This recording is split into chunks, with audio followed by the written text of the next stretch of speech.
मध्य प्रदेश की शिवराज सरकार ने 9 मार्च को विधानसभा में बजट पेश किया है, जिससे आम नागरिक ज्यादा खुश नजर नहीं आ रहा है। विपक्ष ने भी जमकर हमला बोला है और किसानों के मामले में कहा कि किसान कल्याण के पिछले अधूरे आंकड़ों को एक बार फिर शामिल कर झूठे सपने दिखाने का काम किया गया है। महंगाई से राहत देने के यहाँ कोई इंतजाम नहीं है। जनता पेट्रोल डीजल पर लगने वाले टैक्स में राहत की मांग कर रही थी, लेकिन उन्हें कोई राहत नहीं दी गई। जहां प्रदेश में बेरोजगारी का आंकड़ा 30 लाख के पार कर चुका है, वहीं रोजगार प्रदान करने को लेकर इस बजट में कोई ठोस कार्य योजना या प्रावधान नहीं है। प्रदेश की 85% ओबीसी, एससी, एसटी वर्ग की आबादी के युवाओं को रोजगार देने के लिए मात्र 150 करोड़ रुपए का प्रावधान दिया गया है। वहीं दूसरी ओर फिर झूठे सपने दिखाते हुए नए औद्योगिक क्षेत्र विकसित करने का दावा किया गया है। प्रदेश में हजारों स्कूलों में कई सालों से शिक्षक नहीं है। एक बार फिर शिक्षकों की भर्ती के झूठे सपने दिखाए गए हैं, जबकि पिछले बजट में भी शिक्षकों की भर्ती के वादे किए गए थे, जो आज तक अधूरे हैं। मोदी सरकार की तर्ज पर मध्य प्रदेश में भी संपत्ति बेचने और निजी क्षेत्र को देने के काम को बढ़ावा देने का काम इस बजट में किया गया है। पिछले बजट में सड़कों के निर्माण के जो वादे किए थे, वो आज भी अधूरे हैं। एक बार फिर नए सपने मिले हैं। प्रदेश में सिर्फ 4000 किलोमीटर सड़कों का निर्माण का वादा ऊंट के मुंह में जीरे के समान है। इस बजट में गरीब, किसान, मध्यम वर्गीय वर्ग, महिलाएं, युवा, छोटे व्यापारी के लिए कुछ भी नहीं है। इंफ्रास्ट्रक्चर, ग्रामीण क्षेत्र, औद्योगिक विकास, रोजगार के लिए कोई ठोस कदम नहीं उठाया गया है। इस बजट से प्रदेश की जनता को निराशा मिली है, वो एक बार फिर ठगी गई है। बजट में कोई नया नहीं है, वो घिसी पिटी बातें हैं और आंकड़ों का खेल है। मध्य प्रदेश में जिस तरह से बेरोजगारों के लिए कुछ मिलना चाहिए था, स्वास्थ्य सुविधाओं के लिए कुछ मिलना चाहिए था, किसानों के लिए कुछ मिलना चाहिए था, आम आदमी के लिए मिलना चाहिए था, महंगाई कम करने का कोई बजट में कोई प्रावधान नहीं है और न ही कोई नए बांध बनाए जा रहे हैं। डेवलपमेंट के लिए कुछ भी नहीं है। और नीमच ज़िले में देखा जाए, नीमच और मनासा में कई डैम की योजनाएं लंबित हैं।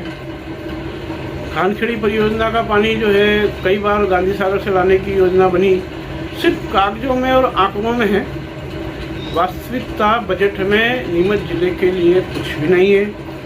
और मेडिकल कॉलेज तो पूर्व में ही स्वीकृत है, उसमें बजट में कुछ नहीं लिया गया है कि कोई 300 करोड़ रुपए, 350 करोड़ रुपए कुछ खर्च किए जा रहे हैं। ऐसी स्थिति में नीमच अभी भी पिछड़ता जा रहा है। नीमच के जनप्रतिनिधियों की या तो कोई पहल नहीं है, और पहल की तो उनकी कोई सुनी नहीं जा रही है। नीमच की जनता निराश है इस बजट से। निराशा है। आम जन को हर बजट से राहत की उम्मीद रहती है, पर बजट पेश होने के बाद पूरे मध्य प्रदेश के नागरिक अपने आप को ठगा सा महसूस कर रहे हैं। आम जन को ये उम्मीद थी कि महंगाई काफ़ी हद तक बढ़ चुकी है, पेट्रोल को राज्य सरकार जीएसटी के दायरे में लाएगी, जिससे आवागमन के साधन सस्ते होंगे एवं आम जन को आर्थिक रूप से मुश्किलों का सामना नहीं करना पड़ेगा। पर ऐसी कोई बजट में व्यवस्था नहीं की गई है। साथ ही स्वास्थ्य सेवाओं को पिछले कोविड काल में हमने अपने कई अपनों को खोया है। स्वास्थ्य सुविधाओं पे राज्य सरकार को ध्यान देना चाहिए था, पर उन्होंने किसी प्रकार का ध्यान नहीं देके जनता को भ्रमित करने वाला बजट पेश किया है। हम इसकी घोर निंदा करते हैं। बजट पेश किया गया है, उस बजट को लेकर आपकी क्या प्रतिक्रिया है? मध्य प्रदेश में जो आज बजट पेश किया गया है, हमें बहुत सारी उम्मीदें थी हमारे मध्य प्रदेश सरकार से कि कहीं ना कहीं केंद्र सरकार ने जो उल्टा किया था, उसमें थोड़ा सा मध्य प्रदेश सरकार आमजन को राहत देगी।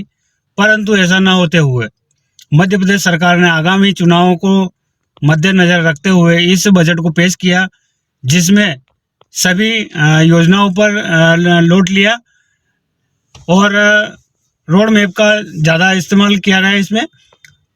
जबकि लोगों को आशा थी कि बाज़ार में महंगाई कम होगी, तो इस बजट से 2 दिन पहले ही यहाँ की सरकार ने बिजली वृद्धि, पेट्रोल डीजल और अन्य सामग्री जो घर में उपयोग की जाती है उन सभी के भाव पहले ही बढ़ा दिए थे। और इस बजट को लेकर कहीं न कहीं आमजन में हर जगह निराशा दिख रही है। और इस बजट को लेकर बार बार ये कहा जा रहा है कि एक तरफ केंद्र सरकार लूट रही है, दूसरी ओर राज्य सरकार लूट रही है, जबकि मध्य प्रदेश सरकार को बजट पेश करते समय केंद्र के द्वारा जो बजट पेश किया गया था उस बजट के अनुसार कहीं न कहीं जनता को राहत देने के लिए दरों में कमी करना थी। कमी करने के बजाय और ज़्यादा बढ़ा दी गई है। हालांकि स्कूल, कॉलेज वगैरह वगैरह ये जो अन्य अस्पताल और विश्वविद्यालय खोलने की बात कही है अच्छी है, परंतु कहीं न कहीं आमजन के लिए बहुत ही हानिकारक सिद्ध होने जा रही है। मध्य प्रदेश की जो ये बजट पेश किया गया है यह कहीं न कहीं निराधार रूप में होगा। मनासा।